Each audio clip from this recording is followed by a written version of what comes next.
Welcome to the Rim Break Rodeo. We hope this video helps. You start by choosing the exact placement and orientation so you don't have to reposition later. You loosen or remove strings to give yourself full access. This prevents accidental creases.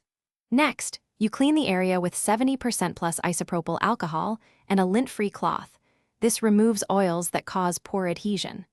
Once dry, measure and mark faint reference points with removable tape. Then partially peel the sticker backing, so you can begin the controlled placement step by step. You now align the sticker to your reference marks and anchor one edge lightly so you can make micro adjustments.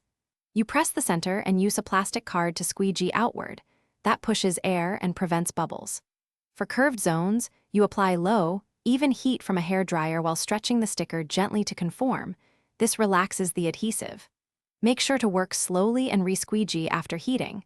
This fuses the edges and ensures a smooth, long-lasting bond. You finish by trimming any overhang with a fresh blade held almost flat so you cut sticker, not finish. Once trimmed, press all edges again and allow the adhesive to cure for 12 to 24 hours before reinstalling or tuning strings. This prevents shifting. If you want extra protection, apply a thin, clear coat tested on scrap first to check compatibility.